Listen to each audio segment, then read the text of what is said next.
The sun dipped behind the vast hills of Ikwetu Kingdom, casting golden hues over the thatched rooftops and the bustling market square. The villagers moved about, trading goods, laughter, and whispers of an impending war. In the heart of the kingdom, in the grand palace of Oba Adegu, sat Ajoke, the daughter of the most powerful warrior in Ikwetu. She was a vision of beauty. Her dark skin shimmered in the evening light. Her eyes held the depths of the great river Oshun, and her presence alone commanded admiration. But beneath her regal grace, Ajoke harbored a secret, a love forbidden by the gods and dangerous for the kingdom. Her heart belonged to Adiola, a skilled hunter from a humble background, a man who knew the language of the forest better than the politics of the palace. Every night, under the cover of darkness, Ajoke would slip away from the palace to meet Adiola by the old silk cotton tree. They dreamed of a future together, one where love was stronger than birthright. But fate had other plans. War drums echoed through the land. The neighboring kingdom of Okeila had declared war on Ikwetu, and the only way to prevent bloodshed was through a marriage alliance.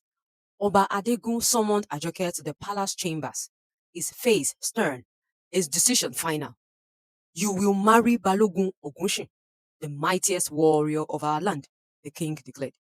His strength will protect our people, and our enemies would think twice before striking. Ajoke's heart shattered. She knew of Balogun Ogunshin. The man was fierce, undefeated, but cold as the Amatan winds. He was twice her age, a man of war, not love. She pleaded, but the king would not waver. That night, Ajoke fled to the silk cotton tree, tears streaming down her face. Adiola was already there, waiting, sensing her distress. They have chosen a husband for me, she whispered. Adiola clenched his fists. Then we must leave, Ajoke. We can escape to the lands beyond the river, start anew. But before Ajoke could respond, a rustle in the bushes froze them both. Shadows moved in the dark, and suddenly, torches illuminated the night. Balogun Ogunshin himself emerged, his warriors behind him. Ajoke gasped. Someone had betrayed them. Foolish girl, Balogun Ogunshin sneered. Oh, you thought your secret would stay hidden forever. He turned to Adiola, his eyes filled with fury. And you, a mere hunter, daring to love what belongs to me? He raised a sword, and in that moment, the fate of Ajoke, the lover, and the warrior was sealed. The night air grew thick with tension as Balogun Ogunshin's warriors surrounded Ajoke and Adiola. The flickering torchlight cast eerie shadows on their faces, their eyes burning with a mix of anger and triumph. Someone had led them here, someone had betrayed them. Ajoke's heart pounded. Her mind raced. Who? Who had sold them out? Balogun Ogushin's lips curled into a smirk as he tightened his grip on the sword. A hunter daring to steal from a warrior? You must have lost your mind, boy. Adiola did not cower. His body was tense, his muscles ready, though he had no sword. He had his hunting knife, small but deadly in the skilled hands. He took a step forward, shielding Ajoke behind him. Ajoke is not an object to be owned, he said firmly. She is not yours. The warriors behind Balogun Ogushin chuckled, mocking him. Bold words for a man outnumbered. Balogun sneered. He raised his hand. Seize him! Two warriors lunged at Adiola, but they underestimated him. With a swift movement, he ducked low, slashing one warrior's arm with his knife before kicking the other into the bushes. Another warrior charged, but Adiola grabbed a handful of dirt, throwing it into his eyes before twisting his arm and flipping him to the ground. Ajoke watched in awe. She had always known Adiola was strong, but never had she seen him fight like this. His movements were precise, fluid, like a panther defending its territory. But there were too many of them. For every warrior he struck down, two more replaced them. Ajoke knew what she had to do. She grabbed a fallen warrior's spear and thrust it forward, blocking an attack aimed at Adiola. Her body trembled, but she stood firm. She would fight for her love. Balogun Ogushin watched with growing irritation. Enough of this foolishness. His voice boomed through the night. He stepped forward, swinging his mighty sword straight at Adiola. Adiola barely dodged in time. The force of the swing sliced through the bark of the silk cotton tree behind him. He rolled to the side, panting. Balogun was a warrior, strong, experienced, ruthless. Adiola could not win in sheer strength alone. Ajoke screamed as Balogun raised his sword for a killing blow. At that moment, a voice rang through the night. Stop! Everyone froze. From the darkness emerged a figure cloaked in a flowing robe. The torches flickered against the deep lines on his face. Baba Ifayemi, the kingdom's oldest and most revered diviner. His presence commanded instant silence.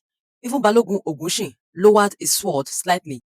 The gods have spoken, Baba Ifayemi declared, his voice like the rumble of distant thunder. He stepped forward, his piercing eyes falling on Ajoke, then on Adiola. Ajoke's breath caught. She had always respected Baba Ifayemi, but she had never feared him until now. The gods have revealed a truth, he continued, his voice layered with something unspoken. He turned to the king's warriors. Take them to the palace. Ajoke and Adiola exchanged glances, their fate now bound to the will of the gods. But what truth had the gods revealed, and who had betrayed them? The journey back to the palace was silent, the only sounds being the rustling leaves and the distant hoots of an owl. Ajoke and Adiola walked side by side, their hands bound in thick ropes, guarded by Balogun Ogunshin and his warriors. Ahead of them, Baba Ifayemi strode with purpose, his staff tapping against the earth, his mind shrouded in mysteries only he understood. By the time they arrived at the palace, a crowd had gathered. Whispers spread like wildfire. The princess had been caught with a commoner. The mighty Balogun had been challenged. The gods had spoken. In the great hall, Oba Adegu sat on his high throne, his expression unreadable. The queen sat beside him, her face tight with worry. To the right stood Balogun Ogunshin, his eyes burning with silent rage. Baba Ifayemi stepped forward. He raised his staff, and they all fell into silence. The gods have spoken, he began. His gaze swept over the crowd, pausing on Ajoke and Adiola. A betrayal has been uncovered, but not the one you think. Murmurs erupted. Ajoke felt her heart pound. What did he mean? Baba Ifayemi turned to the king. Your Majesty, Ajoke and Adiola were led into a trap. Someone revealed their secrets to Balogun Ogunshin, and that someone is within this hall. Gasps filled the room. All eyes darted around, searching for the traitor. The old diviner took a slow step forward, then another. His eyes locked onto a figure standing among the guards. Ajoke's personal maid, Durotimi. Ajoke's breath caught. Durotimi? Tears welled in her eyes as she stared at the woman who had been like a sister to her. Why? She whispered. Durotimi trembled, but she lifted her chin. Because I loved him first, she spat, her voice laced with jealousy. Before the palace, Adiola was mine. Her voice cracked. But he never saw me, he only saw you. Ajoke felt her stomach twist. Adiola's face was unreadable, but his hands clenched into fists. The king exhaled sharply. You betrayed your princess out of jealousy? Baba Ifayemi nodded solemnly. The gods do not bless treachery. He turned to the guards. Take her away. Durotimi let out a scream as she was dragged from the hall. But Ajoke felt no victory, only sorrow. Silence hung heavily. Then Balogun Ogunshin cleared his throat, stepping forward. Now that the betrayer has been punished, let us return to the real matter.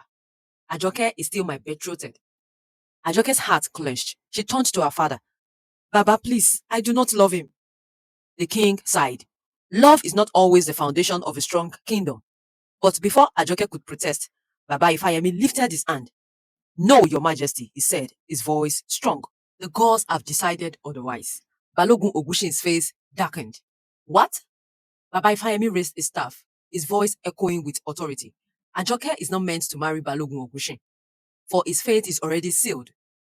A sudden gust of wind swept through the hall. The flames of the torches flickered wildly. Balogun staggered back, as if an unseen force had struck him. His breath grew heavily. His face paled. They all watched in horror as the once mighty warrior fell to his knees, clenching his chest. The gods do not bless a man whose hands are stained with innocent blood, Baba Ifayemi said grimly. Balogun Ogunshin gasped, as if he understood too late. Then with one final breath, he collapsed, lifeless. A stunned silence filled the hall. Then the king rose from his throne. His eyes met Ajoke's, and for the first time, they softened. The gods have spoken, he murmured. Ajoke, you are free to choose your own fate. Ajoke turned to Adiola. Tears filled her eyes, but this time they were of joy. She reached for his hand and he took it. The people erupted in cheers. Ajoke had defied tradition, faced betrayal, and stood against fate itself. But in the end, love had won. And as the drums of Ikwetu Kingdom thundered in celebration, the stars above bore witness to a love that was truly written in the heavens. Kindly subscribe for more interesting and educating stories. Thank you so much for watching. See you in our next story.